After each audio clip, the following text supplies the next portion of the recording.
Bienvenue dans cette nouvelle vidéo et aujourd'hui je vais vous montrer comment coudre ce type de jupe qu'on a vu partout sur Pinterest au printemps, à l'automne et même encore cet hiver. Ce projet est accessible aux débutants. Vous allez notamment apprendre à faire un ourlet, des fronces, des liens et une ceinture. En termes de matériel, vous aurez juste besoin de votre machine à coudre, une paire de ciseaux, un fil assorti, mais ça peut être un fil noir par exemple si vous avez un tissu foncé ou un fil blanc si vous avez un tissu clair. Et bien sûr, le plus important, votre tissu.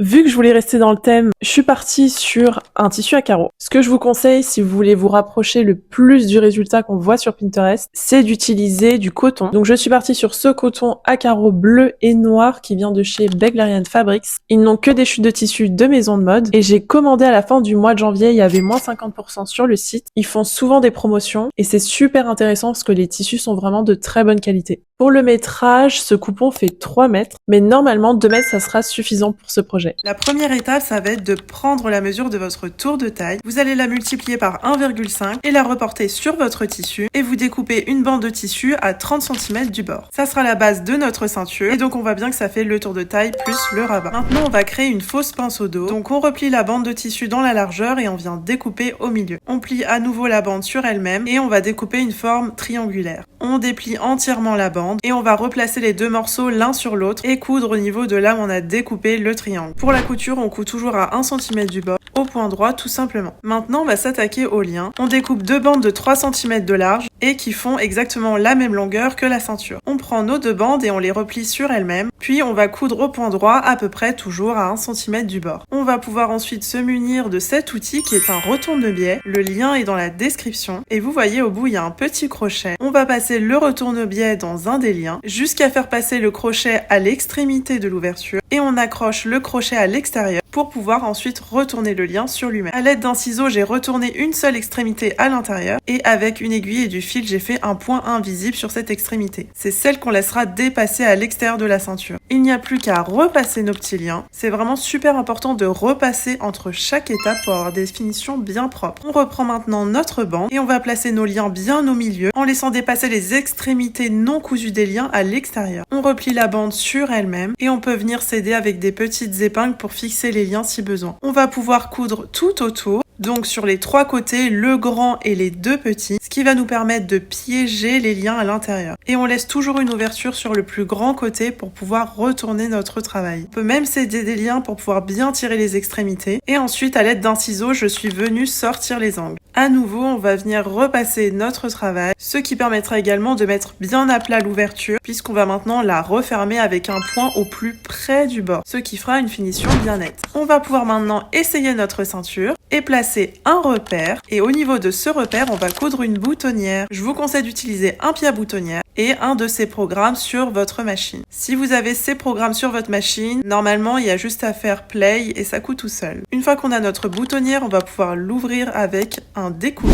et s'attaquer maintenant à la jupe. On va découper un rectangle qui doit faire la taille de la ceinture x 1,5 et en largeur 90 cm. Pour les fronces, on baisse la tension au minimum, on allonge le point au maximum et on ne fait pas de point d'arrêt. Et on fait notre ligne de fronce à 1 cm du bord. Il ne vous reste plus qu'à tirer sur un des 2 fils et vu qu'il y a très peu de tension et pas de point d'arrêt, ça va froncer le tissu. On fronce jusqu'à ce que la jupe fasse la même longueur que la ceinture et on laisse juste dépasser de 3-4 cm. On place ensuite la jupe par-dessus la ceinture et on épingle endroit contre endroit sur le bas de la ceinture. On va coudre à 1 cm du bord. On n'oublie pas de remettre les réglages à 0 et ensuite on va pouvoir mettre notre travail bien à plat et épingler de l'autre côté pour ensuite faire notre finition. Cette fois-ci, vous allez coudre au plus proche du bord tout le long de la ceinture. Il n'y a plus qu'à replier le petit bord que vous aviez laissé vers l'intérieur de la jupe et faire un ourlet tout le long de la jupe. On finit également par un ourlet en bas de la jupe. Et voilà le résultat final. Ce tissu était vraiment hyper agréable à travailler. Ce qui est vraiment génial sur cette jupe, c'est qu'elle est juste hyper confortable à porter, très élégante et surtout, elle est réglable grâce au nœud. Et ça, c'est pas négligeable. Pour ce qui est de la fente, on voit quand même l'ouverture, mais ça s'ouvrira pas quand vous marchez. Si par contre, vous voulez une fente vraiment plus visible, il suffit juste de raccourcir un peu au niveau de la ceinture. Pareil pour la longueur de la jupe. Je suis partie sur ma longueur à moi, mais si vous avez les jambes plus grandes ou plus courtes, vous pouvez adapter. Dites-moi ce que vous pensez de cette nouvelle création en commentaire. Tout le matériel que j'ai utilisé se trouve dans la barre d'infos. Et il se pourrait bien que j'ai cousu une deuxième jupe que vous pourrez retrouver sur mon site qui se trouve également dans la barre d'infos. Et moi, je vous dis à très vite dans un prochain tuto.